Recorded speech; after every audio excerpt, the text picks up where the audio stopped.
Welcome to episode 124 of the Campus Comics Cast. This is the ampersand-less episode of Campus Comics Cast, and I'll explain what I mean by that here in just a minute. But I am Scott Reed, and I am joined on this episode by Mike Atchison and Chad Schubert. So in this episode, we will learn that you should not put an ampersand in the title or the description of your RSS feed, because if you do, then Google will remove you from their Google Podcast player. So needless to say, is that why 121 wasn't working? Yes. So we had a bug because I put Immortal Hulk Volume 9 ampersand 10.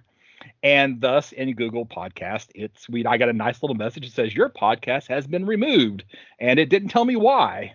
So, and I wouldn't have known because Google doesn't provide you with any help at all. But I opened up my podcast app. I use Podcast Addict to play, and it told me that it couldn't download 121. So and then I checked several other sites, and Google was the only one where it was no longer displaying us. But it told me in my app that, the problem downloading 121, and it even told me what line the error was on. So I was able to go through and find it. Thank you, Podcast Addict. So I may even actually start paying for that app because, it's a great free app, but it is. So yeah, there's my plug for Podcast Addict on Android. So get it in the Play Store. That's crazy. I had no idea. That seems like that would happen a lot. People use the ampersand as your and symbol. I understand that it's that case for tags, and we're digressing into RSS feed discussion here, but it's for tags. But typically when you have inside of a quotation marks descriptions, it ignores things like that. So I didn't think it was a problem. And I'd initially, if you go back and look at our feed, like in the early descriptions, I didn't even put commas or anything. And then I started noticing that, other feeds use commas and stuff like that. So I started putting them back in, and everything was working fine until the ampersand. The ampersand. So I will be having to spell out ampersand from now on if I actually want to include an ampersand in the RSS feed. But that's not what we're here to talk about. We are here to talk about We Only Find Them When They Are Dead, Volume 1, and then also the Eternals movie from Marvel, and then time permitting, we're going to do one more CLZ Shake just to talk about a book briefly that is in our collection. So I think I'm going to take the lead here on We Only Find Them When They're Dead. This is by Al Ewing. I think one of the reasons why we chose to do this book is after reading Immortal Hulk and having the confusing ending that we had for Immortal Hulk, we wanted to see how the writing style. Actually, I think we chose this before we finished Immortal Hulk. So we thought, we should read something else, Al Ewing, and we might have changed our mind after having finished Immortal Hulk, but it was already in the process, so we left it there. So anyway, so the basic premise of this story is that there are these gods, and by gods, think celestials if you're a Marvel zombie. They're these giant humanoid beings that apparently have some type of immense power. That appear randomly at the edge of the universe. However, all the gods that are seen are already dead. So in this story, those celestials are mined for their resources. And this is a process that has been going on, as we see throughout the story, for decades. All right, so that's kind of the basic underlying part to the story. Now, what took me a little bit of time to figure out was that there are actually 5 different timelines running through this story. All right. So the first and the main timeline, at least as far as I'm concerned, the main timeline is in the year 2367. This is your main story and I'll get into what actually is happening in the main story. All right. They flash back 1 year to 2366, which gives us some of the events that lead up to our main storyline. All right, and then really the second most important timeline is in the year 2337, and this is where we have a younger version of the captain of our ship that we're on that's doing the mining, We learned that it's kind of like a family ship, and there were some events that took place in this timeline that are impacting him in the current 2367 timeline. And then there's two other timelines that are really only briefly handled. One is 2323, and this is when our captain of our ship, and I didn't even write down the name of the captain. That's how Georges Malik. Thank you. He is a very young child at this point, and he's just basically having his first encounter with one of these dead gods. It's like he's being shown by his, I think it was his mother, who is also like on the starship. It's a family, again, it's a family ship. And then the last timeline, we only see like the last 2 or 3 pages, and that's in the year 2376, which is 9, let's see, can I do math? Yeah, 9 years after our main story. Okay. So I think that is really important because this story can be a little confusing because you're bouncing around these, and sometimes on the single page, you're in 3 different timelines. So it could get a little tough to follow. So, all right. So the story, I guess first thing I should say is there any major setup that you feel like I left out for our discussion of this? No, I think that describes it really well. All right. And feel free to, remind me of the characters' names because I did not write any of the characters' names down. I think there's an Allison there someplace. I think she's one of the crew members, right? And there's like a Jake or something, Jake.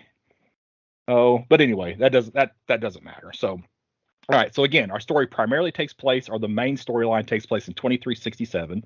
We have this crew of 4 on a ship, and this is a family ship of Georges, who they are basically, the discussions that are going on is there's a lot of restrictions placed on these miners, and the restrictions have become worse over time.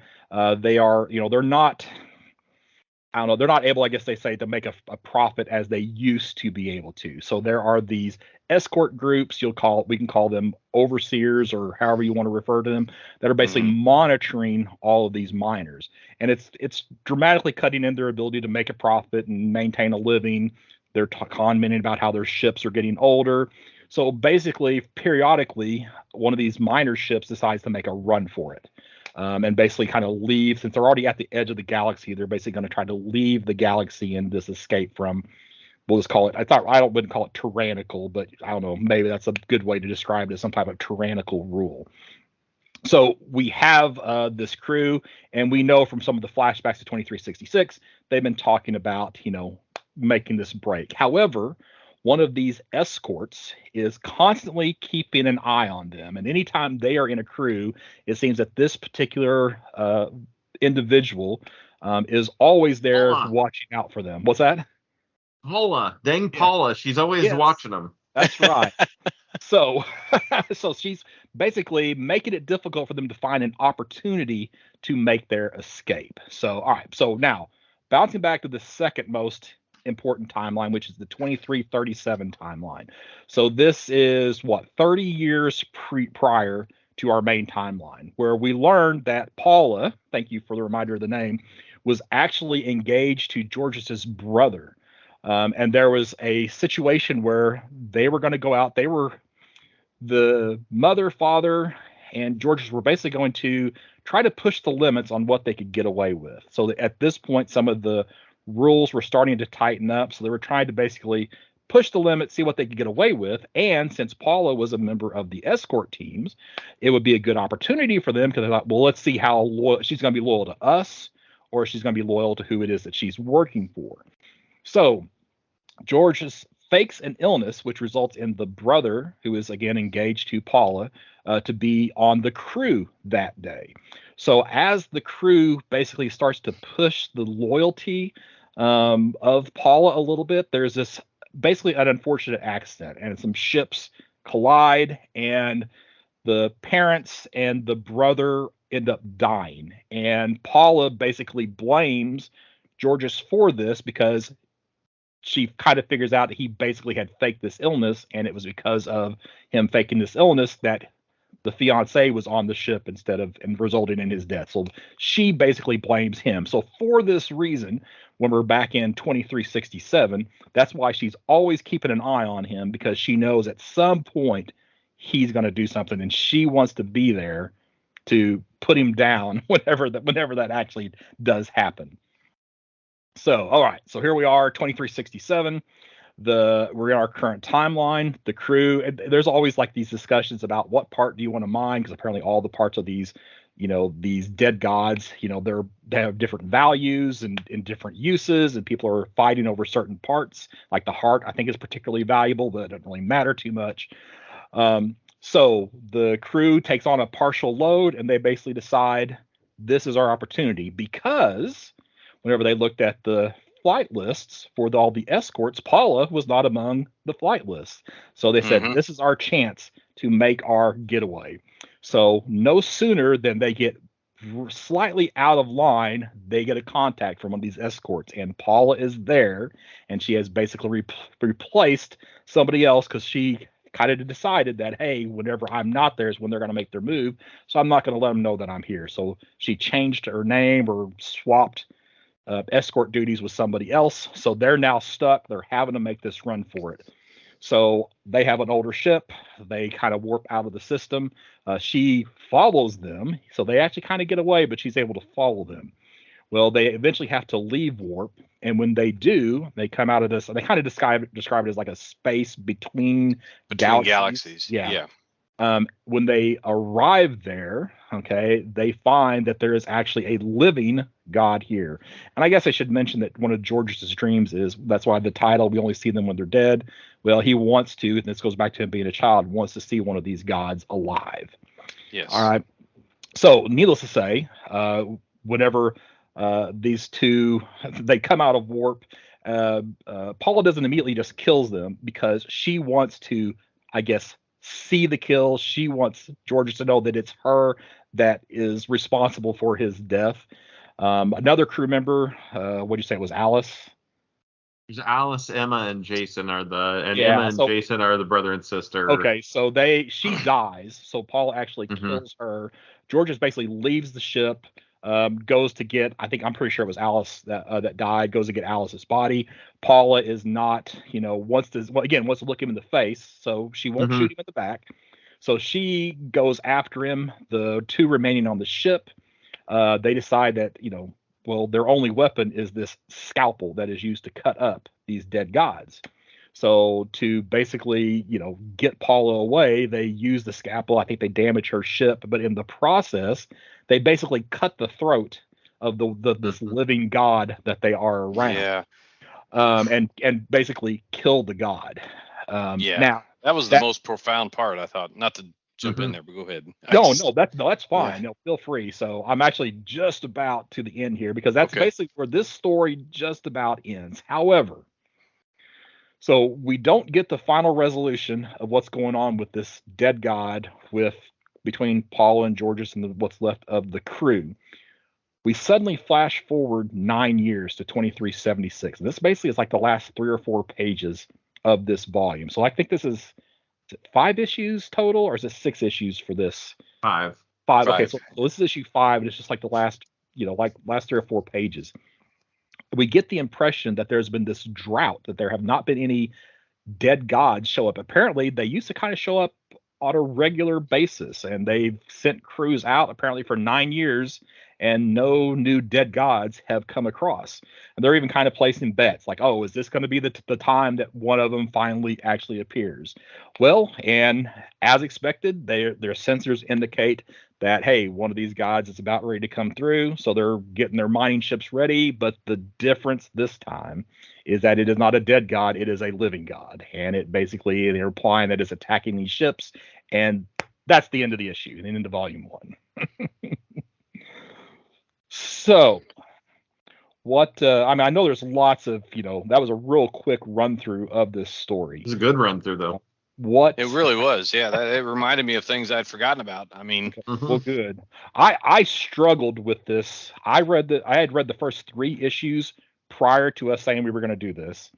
And then I read this volume twice, and I was even coming to a better understanding of the story as I was putting down some initial notes before we started recording that helped even cement what is going on in this story. And there's obviously a lot of character interaction that I'm just leaving out for just, the sake of time, right?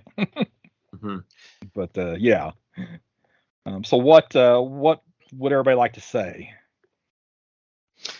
I liked it. It was, I mean,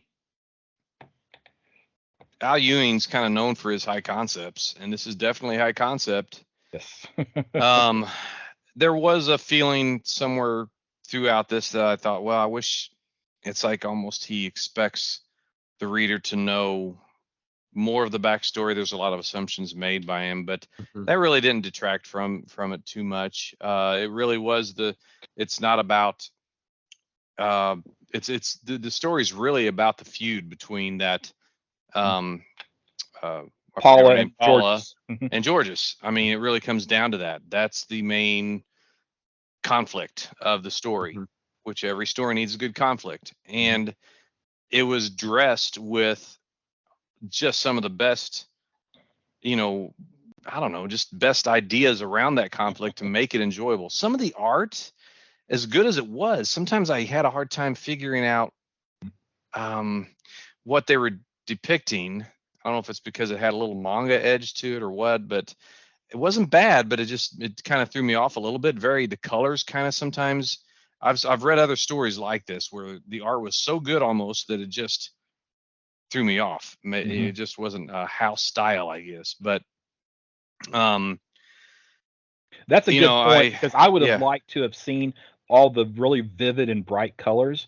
I think it would have been, if they would have limited that to the scenes where you have like these dead gods in those scenes, I think that would have maybe brought some more like the awe. But since it's through the entire book, I think it actually ends up detracting from the story a little bit. Yeah, that's a good way to put it. I mean, but still, there were some little things that really drew me into it. Like you talked about the knife, the scalpel that they used to cut up these gigantic, and I mean gigantic gods.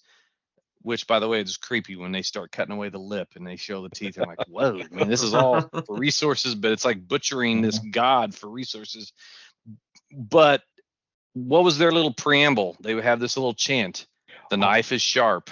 There was like 3 or 4 things. 8 bells or something about 8 bells. 8 bells, yeah. It started the whole movie or the whole story started out with that 8 bells, which I was confused with the times because of course in space you don't really have like a 24-hour clock. It's or 12-hour whatever. But 8 bells was like But it seemed like the bells, and that was one of the things that I when you said that Al Ewing expects you to know some things out of the gate, that was one that rang with me. Was the 8 bells seemed to be very much in tune with when the gods show up. Like there was these like 8, like the almost, and they said even at some point the gods show, you can almost set your watch to when the gods show up or something. And so I didn't quite get all of that. You got it? I just got it. Okay, so I'm looking at the last 3 pages. All right, and so you see right before the last 3 pages, Georges is there. He's saying 8 bells, all is well. Okay. Yes. Then you jump forward to 2376, and it's like there's this tongue, and then he says they're playing our song 8 bells, all is well. And if you count tongue, flip to the next page, tongue, and then flip to the final page, giant tongue. And a TUNG. So that's the 8 bells is the tongue. I didn't get that until right now. Where does that noise come from? That's from the god appearing. Oh, that's the god. That's the noise the god makes when it. Tongue number 8. Well, actually, it's on tongue number 7. Is they have that page with 3. You have the living god that shows up, and then the final page is the 8th tongue. Yes. So it's 8 bells and not all is well. Well, I did not put that together either. I just did. And like I said, I've read this 2.5 times. So that tells you that there's a lot going on behind the scenes. Yeah. You have to pay attention in this book. So this is not for somebody who wants to casually read a comic. And I'm guilty. No. I'm extremely guilty of that. You flip and you just read the words and look at the. I do this all the time. Read the words, look at the pictures. I know Mike Atchison doesn't read comics this way. He's serious about it. But I'll read the words, look at the pictures, and sometimes a week later I don't even remember what I just read. Absolutely. So, yeah, like I said, so that's something I totally missed. So this evidently has a lot of reread value because you can pick up some things as you work through this 8 times or several times. Wow.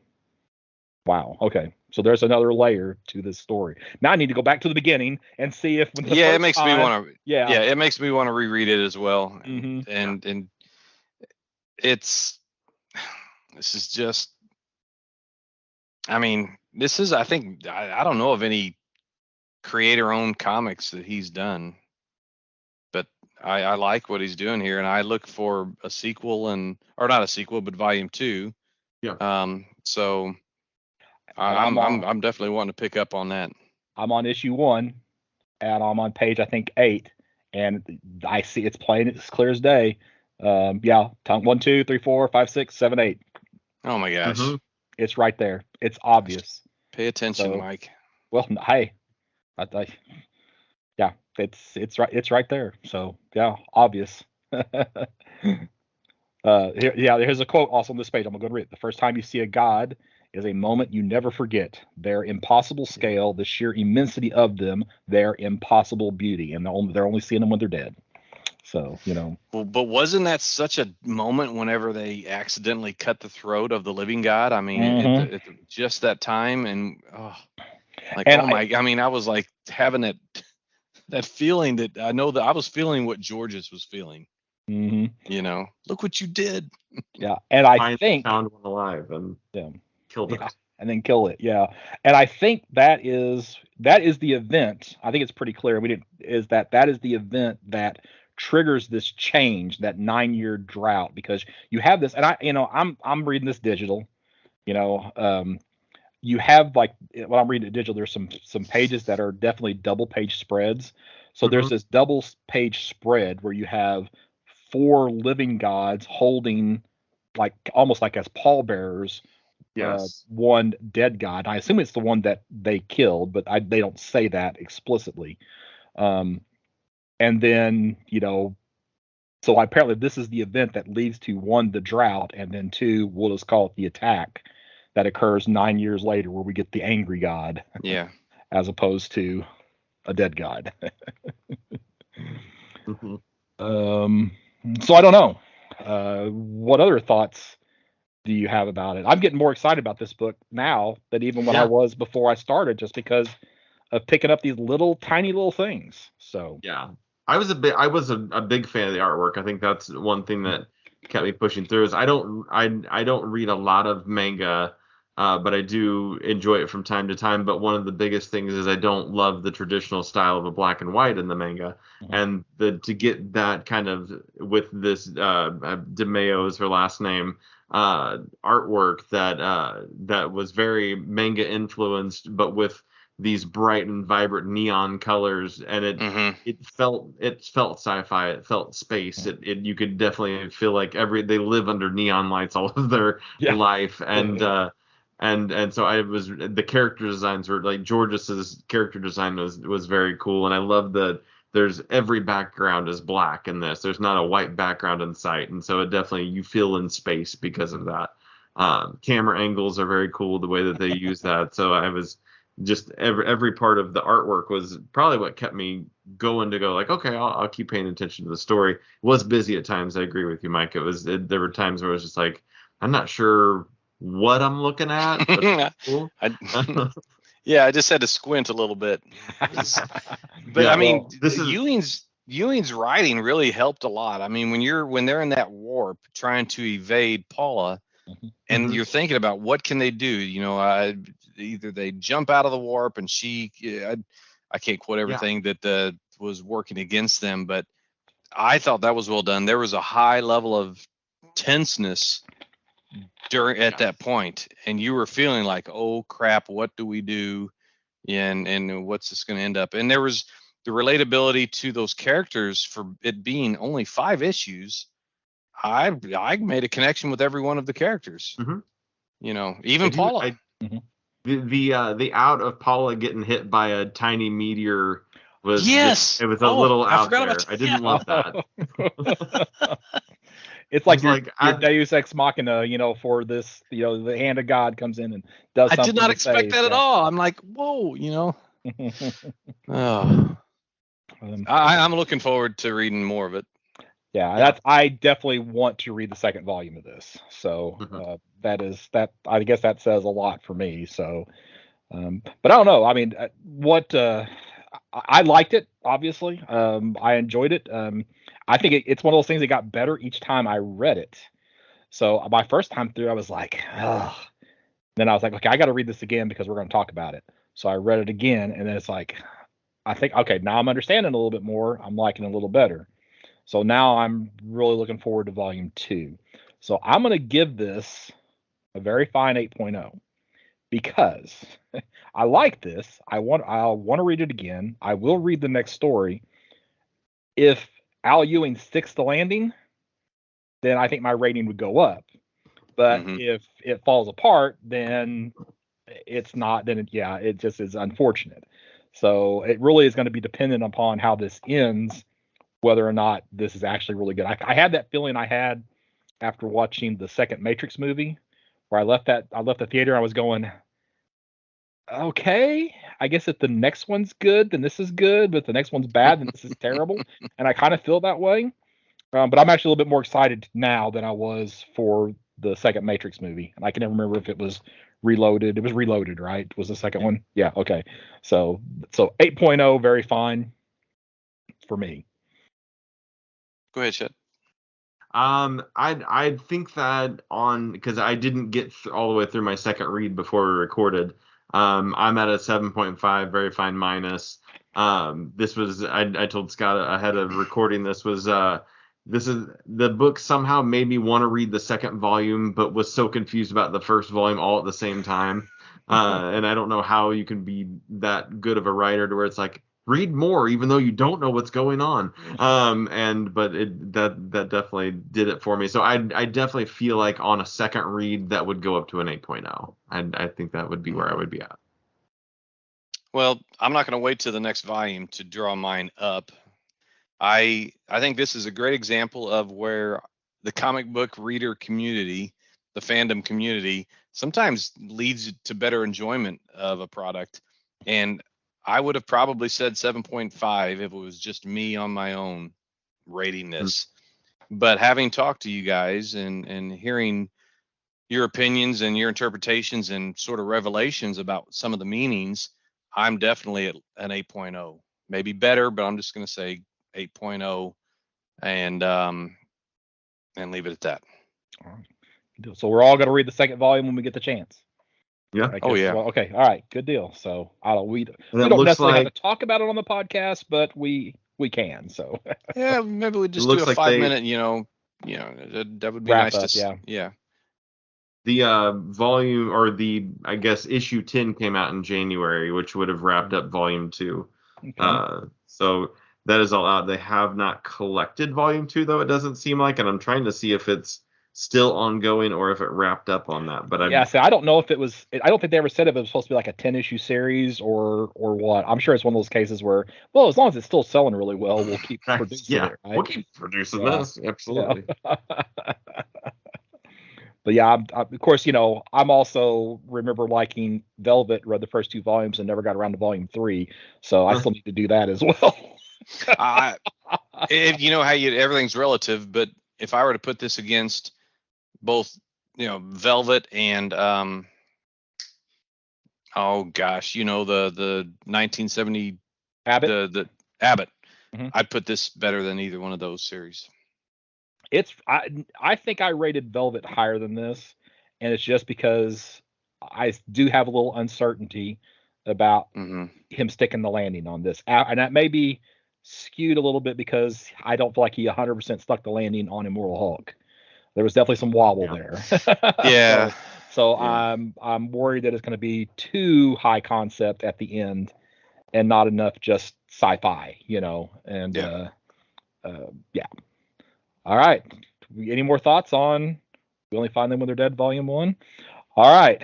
Now we're going to do a pretty. I'm just going to use a synopsis off of IMDb for us to have some talking points about the Eternals. And of course, this was, out last year. Um, Obviously, its box office was impacted by COVID. You can watch this now on Disney Plus, and I did actually go to the theater to watch this and enjoyed it. And I have watched it a couple of times now on Disney Plus. So spoilers, I like this movie. Um, but I don't know. Do you want to have any opening thoughts before I jump into the synopsis? Either of you want to add anything? Just This is in my opinion, this is sort of um, this is the Jack Kirby New Gods Marvel yes. movie, and I think you'd have the same successes and challenges whichever universe this was set in. But yeah, this is where how I relate to it is that it's that that the high level gods and where their place is and how as it relates to humanity. And before you say something, Shad, it is interesting, and we didn't plan this, but when you really think about it, we only find them when they're dead. And this movie, they go hand in hand, just because. Yes. I mean, you could really say that the gods and the Celestials, that they're almost the same. If they were in the same universe, right, that's who we would be talking about. Were Right. Celestials, right? Dead Celestials, because even in Guardians of the Galaxy, they had Nowhere, and that was a dead Celestial that they had mined and were living inside of his head. So I'm sorry. Go ahead, Shad. Oh no, you're fine. My only opening thought on this one is I have a feeling that talking about this with you guys will raise my rating, and yeah, that's it. Okay. All right, so I'm gonna go through just like a couple of paragraphs of the synopsis, and this is it is kind of a fairly long synopsis, so I'll try to get through it fast. I don't know if there's a half speed, so you can slow it down while I'm talking, so you can maybe actually understand what I'm saying, but we'll just do what we can. So. All right, so the movie opens with a text scrolls that explains a short history of Celestials and Eternals. The movie goes back and forth between past and present, showing us all the things the Eternals participated in history, including helping them advance their technology to the point humans make the bomb that hit Hiroshima and the conquistadors' conquest through America, as well as all the times they protected the world from alien monsters called the Deviants up until the 1500s, as they thought they had killed the last of them. Thena is the one that sparks them all to split by attacking the group, but she doesn't kill anyone. The Prime Eternal, Ajak, offers to cure Thena's affliction at the cost of her memories to prevent more attacks, but Gilgamesh steps in and says he'll watch over her. Druig ensues into a deep monologue about he doesn't like standing on the sidelines while humans slaughter each other, so he takes some of the nearby fighting humans and leaves. Gilgamesh and Thena go off and live in Australia together. Sprite and Cersei become companions. During the time when Icarus leaves Cersei, Cersei starts dating Dane Whitman. Oh, I'm sorry, I'm not at the end of the paragraph. Dane Whitman and teaching at a primary school.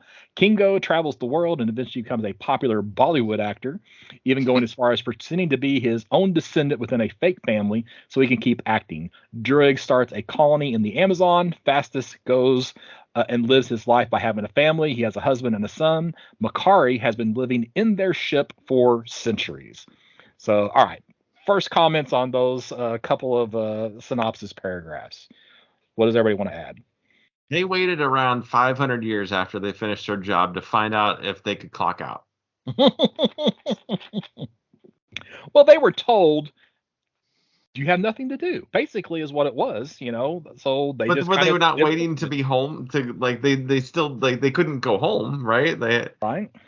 You finished your job. Now wait around until we tell you can clock out. Well, I guess they had to wait until the Celestial was born, right? Because I think they didn't know that though, right? I guess they knew they were waiting for something. They didn't know for sure what they were waiting for. Yeah, Ajak held that secret, right? Like that was Ajak, and I guess Icarus knew about it. But that was this is. I mean, I'll just go ahead and hit on this. This is one of my big complaints about this. So the deviants in the comics are not these mindless monsters. Okay. They are what makes them deviants is that there are no two creatures that are alike, and it's this, I don't know, evolution and change and difference that kind of sparks.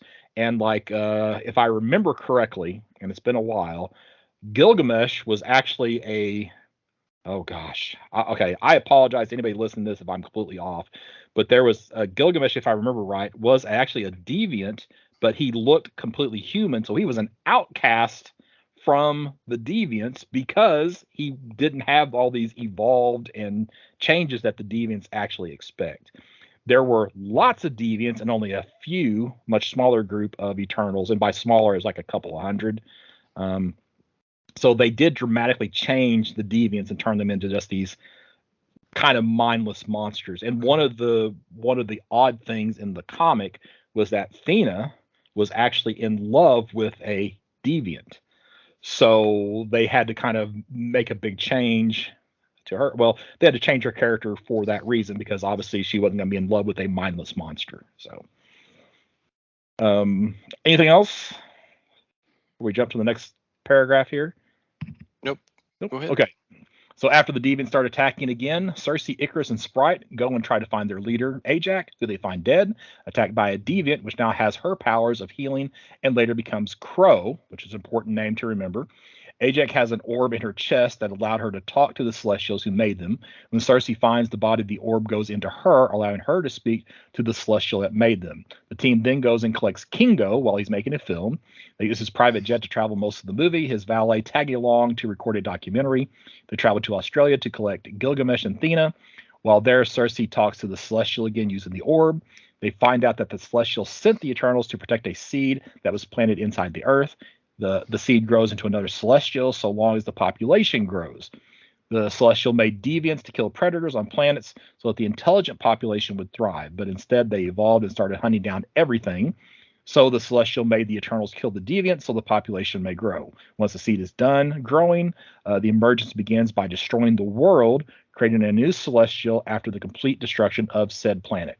The Eternals' minds are then erased and they are sent into a new planet to destroy. Thena's memories weren't completely erased, so that's why she's going crazy. After learning this information, they go and try to convince Druig to help put the Celestial to sleep. There is a fight scene with the Deviants as Crow eats Gilgamesh, then becomes more humanoid. After some convincing, Druig says he can't do it alone and needs a machine built by Fastus to even think about potentially doing that. So they all go collect Fastus. Fastus is not convinced by the other Eternals that his husband is the one who convinced him to help. They all go back to the main ship in the desert where Makari is residing. They tell her what's going on. Fastus's big idea is to connect them in a unimind state, allowing Druig to control this Celestial.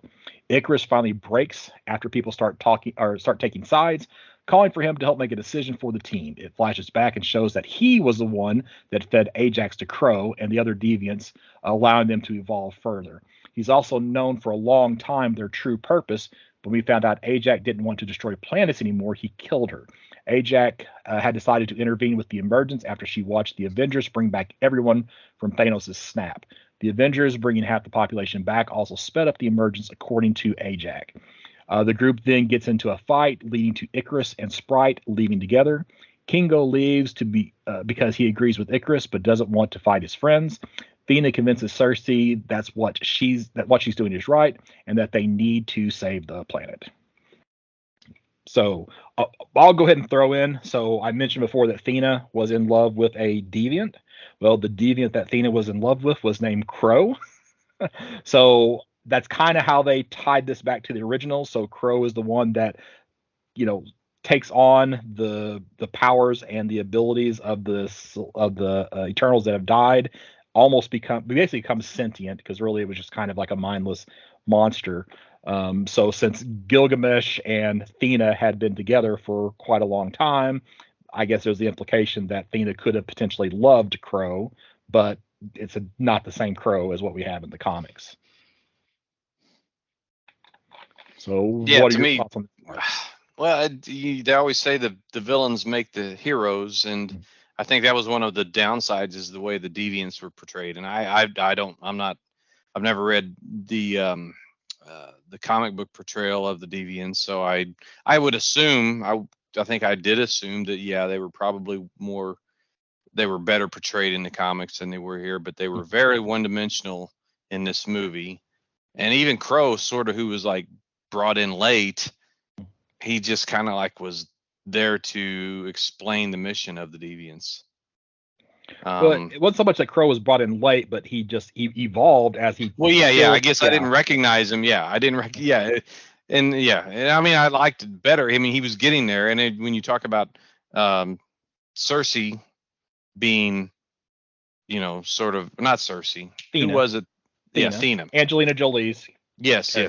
Thena and Crow having a relationship. Yeah, that wouldn't have been a thing in this movie because he was such a monster-looking thing. So. There were a lot of good points. I mean, I think the Eternals themselves, their powers were diverse. Their ethnicity was fantastically diverse, but the CG effects were sort of like just different variations of the same effect. That, I don't know. I kind of like didn't. I'm not trying to be negative. I just didn't play into that. I didn't really like that too much. Hey, we're allowed to be negative. I'm obviously an example of that. So okay, well, I'd say that I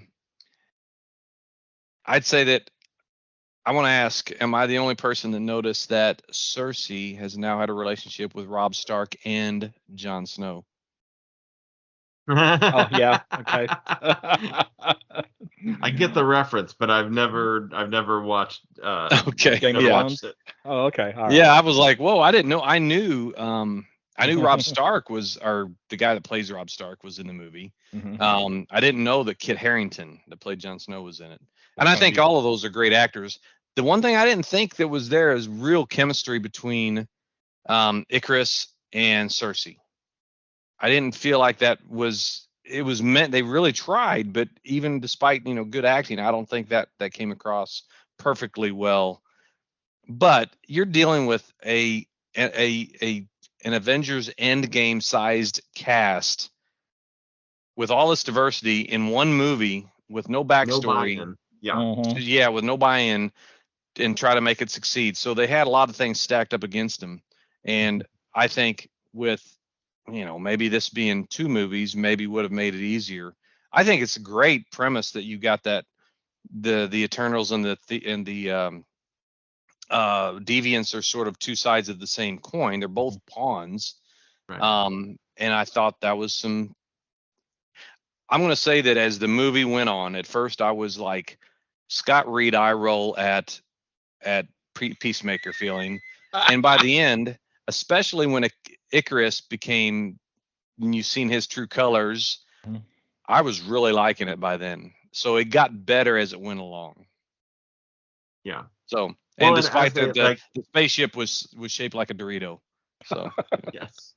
Well, and my favorite characters, I really found myself liking Makari and Fastos, and they didn't even come in until you were an hour and a half into the movie or an hour, and was like, those were the characters that I actually were like, oh, they've got some personality to them. They're not one-dimensional characters. To me, the most fleshed out character, or not fleshed out is probably not the right term here, but the character that I had the most sympathy for was Sprite. Yes, yeah, absolutely. You I can did like Sprite totally, but you can see why she would choose. Why she was bitter. Yeah, yes. Yeah, why she chose to be on the quote unquote the bad side, right? Mhm. She has lived now for 5,000 years in the body of a young girl, and obviously there are social taboos, and that she's not, and she loves Icarus, but she can't reciprocate. I can think of 2 characters in fiction that she reminds me of. One is Golden Gale in Black Hammer. Okay. She's the one that has the Shazam-like powers, and when she says whatever magic word, she turns into a superhero, or powered, like 11-year-old. Yeah. But when they get stuck on Earth in that whatever, that she's stuck in the Gale form, but she's actually 40 years old or whatever. Very bitter, and she smokes and everything in her kid form. The other one is, and I don't know if you guys have ever read the Anne Rice vampire novels. Have you ever read Interview with the Vampire? I read Interview, but I don't remember it at all. Well, that was the best part of those were it was a trilogy, and There was Interview with the Vampire, then the Vampire Lestat, and then Queen of the Damned or whatever. But yeah, there was a big character in Interview with the Vampire named Claudia who was turned into a vampire at a young age. So emotionally, is it the Kirsten Dunst character in the movie? The Kirsten Dunst character, exactly. Okay, yes. cool. We're speaking in the the same books. language It's now. like in the book, it's fantastically. I can't. Anne Rice is one of my favorite characters, or favorite authors, but. That's what this reminds me of, and that is part of why, like you said, Scott, you are so sympathetic to this character of Sprite because of what she's going through. Okay, so. because you brought it up, I'm gonna bring in two more characters that are like that. In Invincible, there's like a monster girl, and I can't remember the character's name, but every time she uses her power, she gets younger. Oh, so she's that's like her trade-off on how. And this may have just been in the animated series. I haven't actually read the floppy, so that's from the Invincible series on Amazon Prime. And then in Highlander, and I think it was the Highlander TV show. I didn't watch very much of this, but there was like whenever they become immortal, they are quickened, and one of the Highlander characters got quickened at a much younger age, so they hadn't fully grown into manhood yet. So that obviously impacted his ability to be this, be one of the. Have a chance to be the one, right?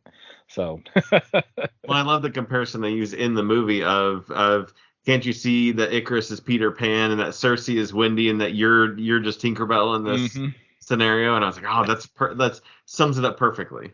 Yeah, I think and this is okay when we talk about Batman.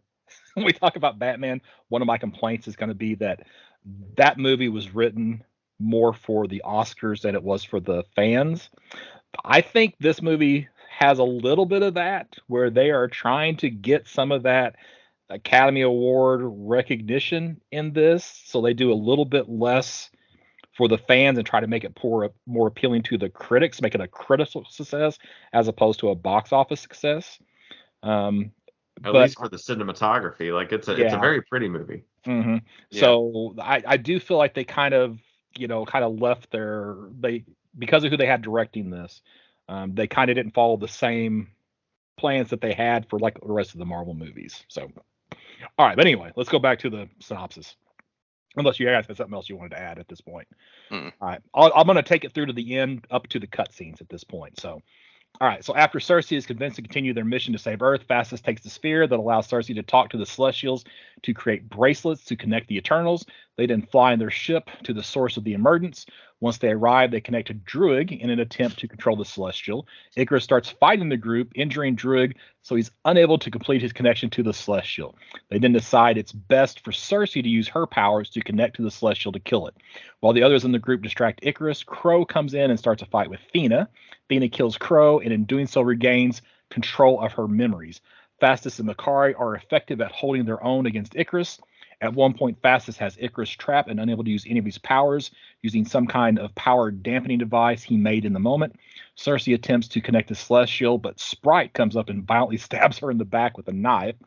Druig then comes out of nowhere and knocks out Sprite with a rock. Cersei connects to the Celestial and starts turning it into stone. Icarus breaks free and tries to stop her, but he realizes he can't because he loves her. Cersei then reconnects to the Celestial, but this time with the help of the other Eternals, completely changing it into stone. Icarus starts crying because he can't decide whether or not to continue fighting them or to join them. After this is done, Icarus flies straight off into the sun. Cersei uses what little power she has left from connecting to the Celestial to make Sprite a human.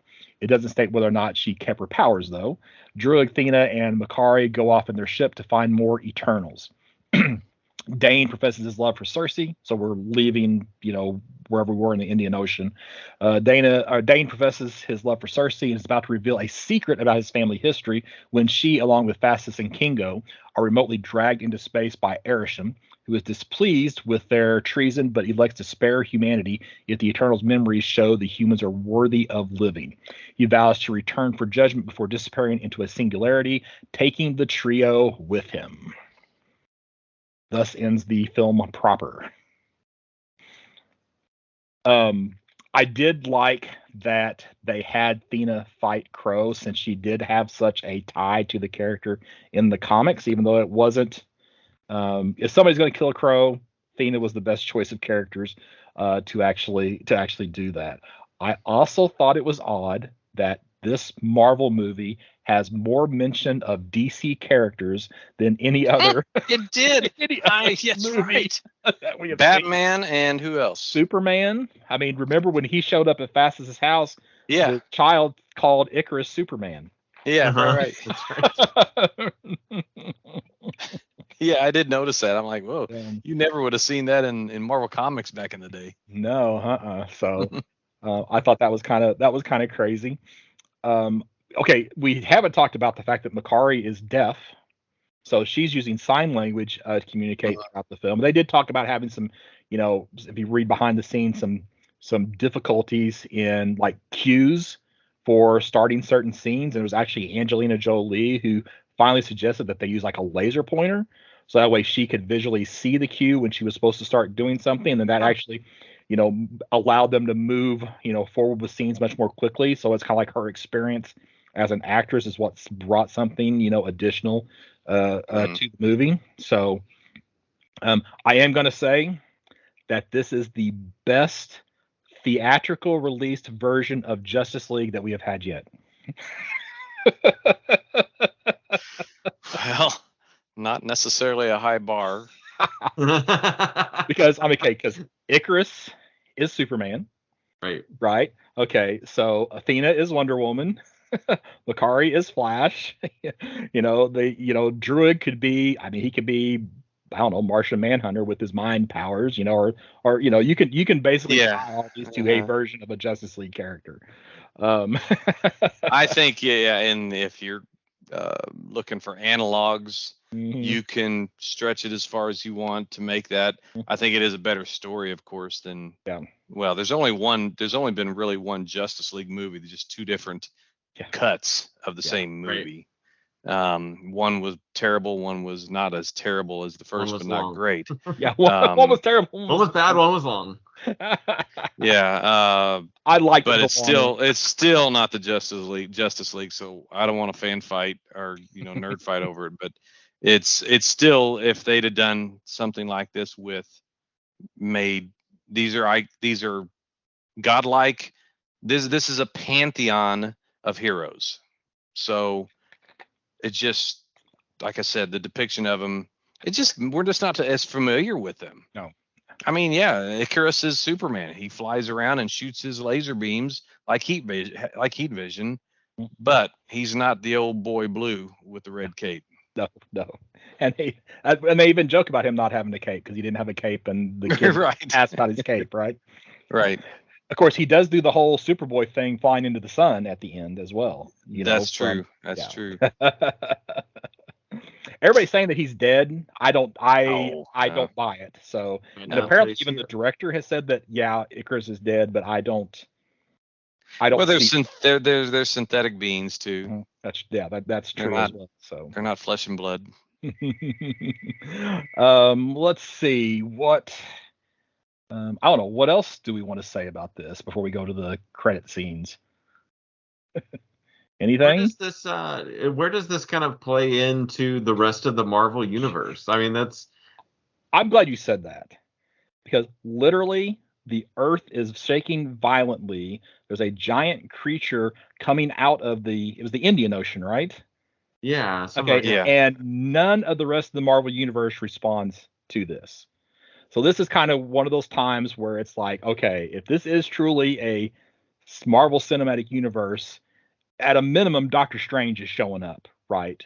Because this is post-snap. They're all back. Somebody from the rest of the Marvel films should have made an appearance.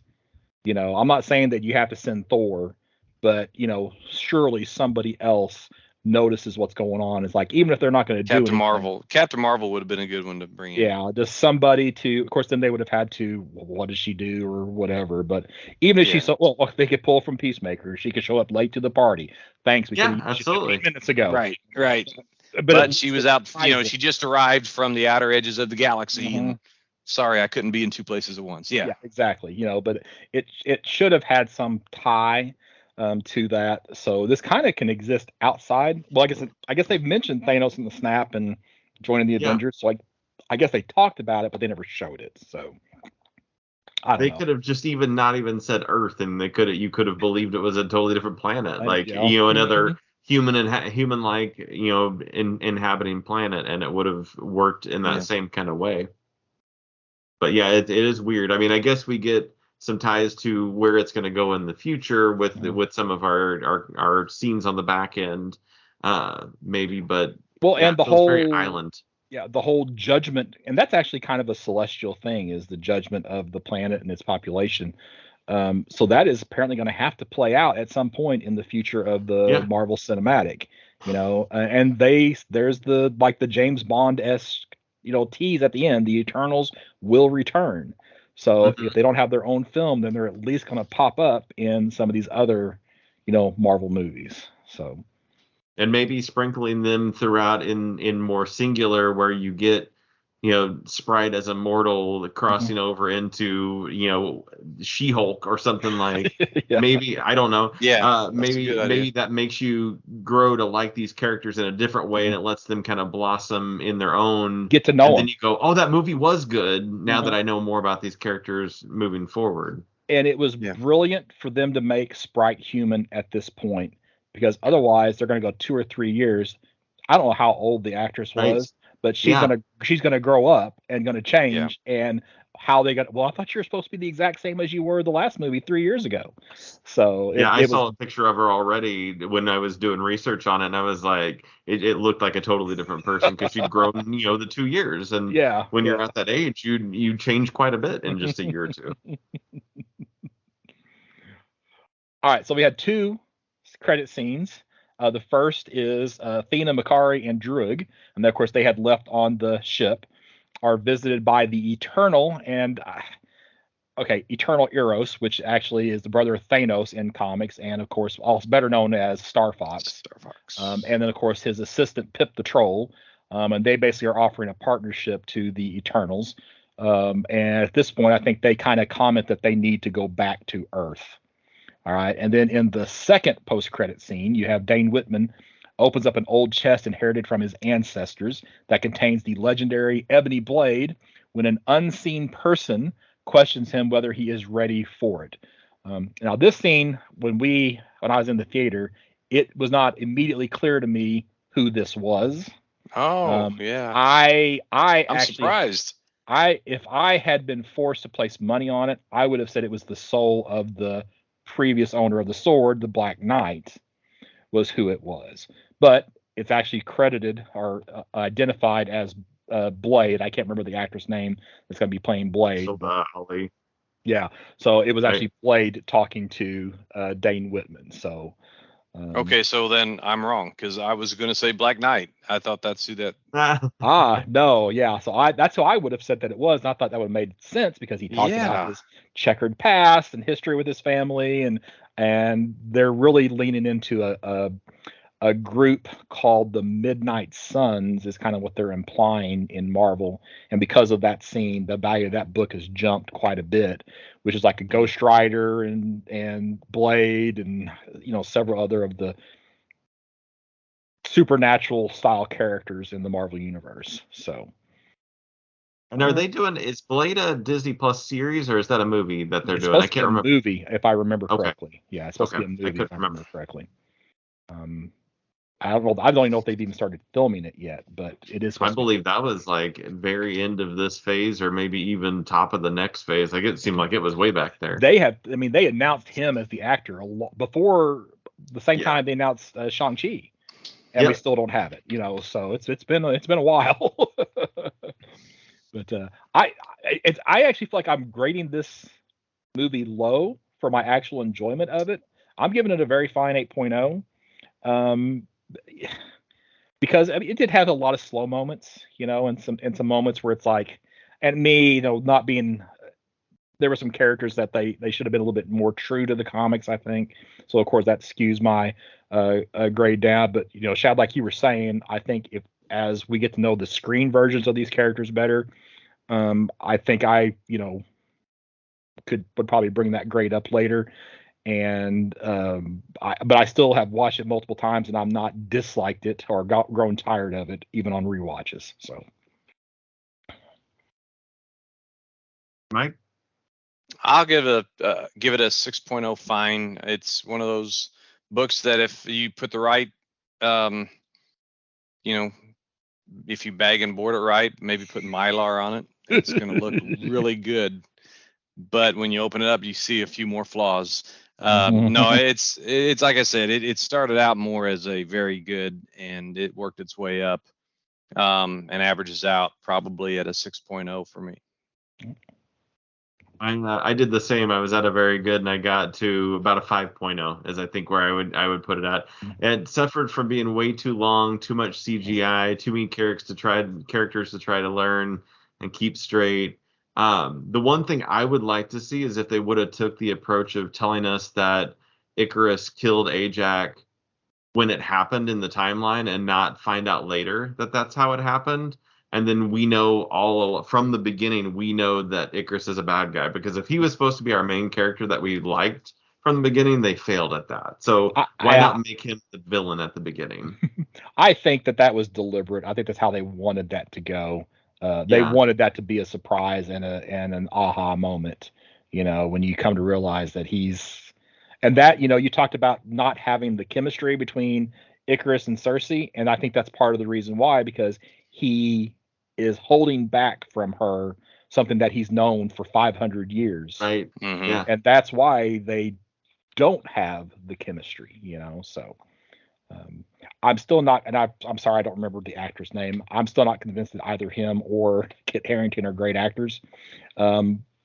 They have a chance to be good actors. I'm interested to see, in their next roles how they do with this. I do hope to see them both back in a future Marvel movie. So, as not being a Game of Thrones person, not getting into that side of things, this pull to have every Game of Thrones actor in a starring role of something Jason later Momoa. on got real tired. Yeah, I mean, yeah, absolutely.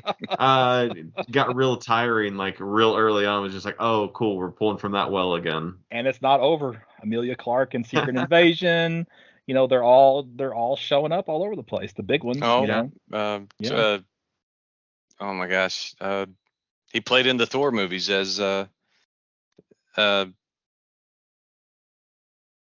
can't even think of the small person in Game of Thrones' name. Peter Dinklage. He was the giant dwarf. Right. Yeah. Yes. All right. Well, any closing thoughts on Eternals? Oh, Druid is Joker. That's the big takeaway I have. Yeah, so he's going to be in both. He's also in both universes now. Right. And I'm glad you mentioned that, because I'm going into this movie again. For having read the comics, Druid is almost always the bad guy. Okay. And they basically, again, it's kind of like that changeroo. Like Icarus is always the good guy, Druid is always the bad guy in the comics. And now we got the exact opposite in this movie. So I do like that, because I think I've said this before, but like when I went first watched the first Tobey Maguire Spider-Man, most people love that, but I was so bored in that movie because it was the story so tightly paralleled the comics. You knew exactly what was going to happen at every single step along the way. So I like getting a fresh interpretation that's true to the characters, and they could have been a little bit truer to the characters. So, okay, sorry. All right, CLZ, Mike Atchison, go. All right, CLZ Shake of the day. And we have, this is good. I have to get my glasses on, though, to fully appreciate this. This is Green Lantern Volume 2, which Green Lantern Volume 1 is the Golden Age volume. So Green Lantern Volume 2 came about around 1960 or so, with our modern-day Hal Jordan. And this is issue 105, released in June of 1978. This is the it's the same. The volume kind of had had a several year break. The first part of that volume was the Denny O'Neil, Neil Adams, well-known run. The hard traveling heroes of Green Lantern and Green Arrow. Sales didn't live up to the critical acclaim, but back then, later on in the 70s, it was brought back, and it was Mike Grell was mainly the Denny O'Neil was writing still, but Mike Grell was the cover artist and sometimes interior artist. And this brings back one of the Green Lantern villains of note, Sonar. So I know this issue. I was buying in 1978. That was my golden age of comic collecting when I was about 12 years old.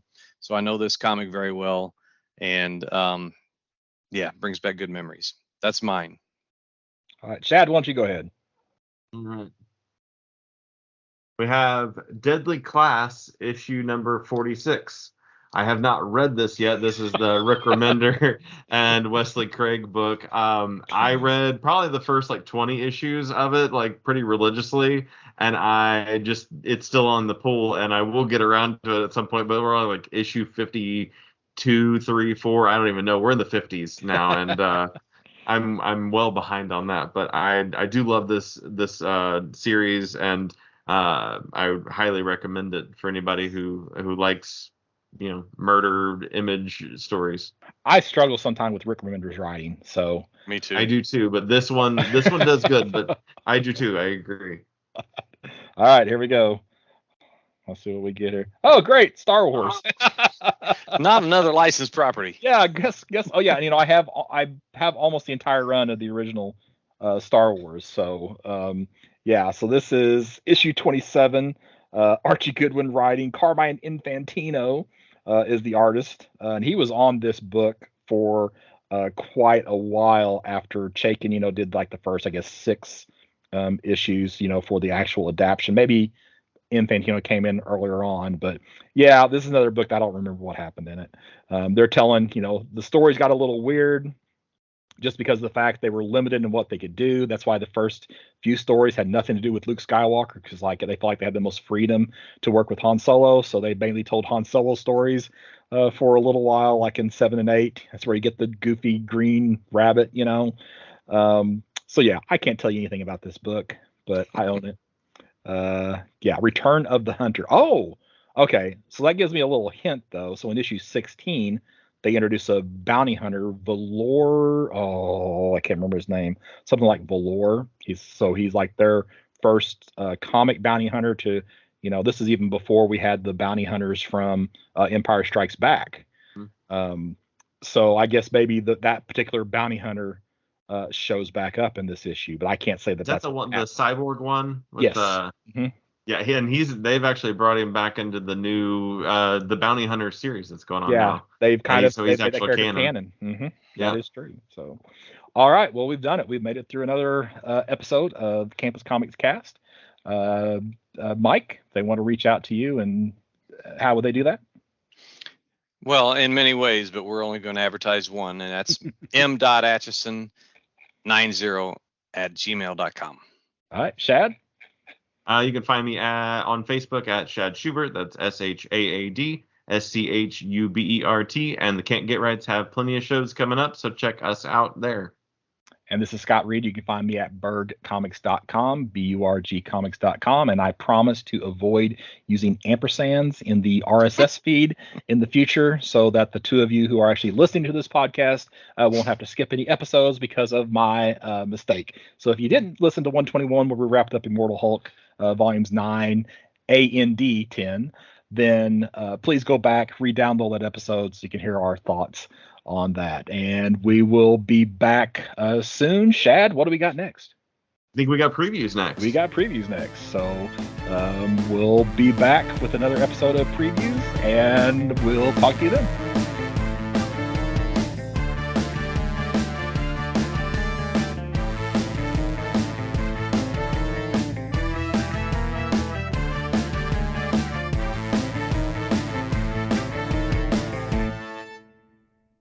Did you listen to the stinger where, I had to bleep out your profanity?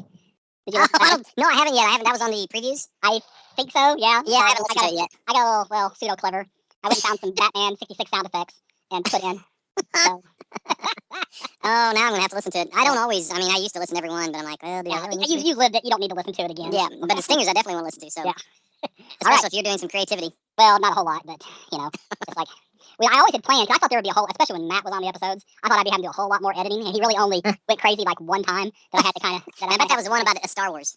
No, well, it might have been, yes, because he quoted Christmas Vacation multiple times. Yes, I remember listening to that one. Yeah, so I had to edit that one. But like my intent was always to get some odd comic book sound effect just to put over the top of those. Yeah. And like the first time it ever really became an issue was with the Trevor Von Eden interview. You know, and it's like I thought I can't put in a Batman pow over the top of the, because he's trying to make something serious, say something serious, and I can't, demean that. So I had to just silence it and save the sound effects for something else later on. So.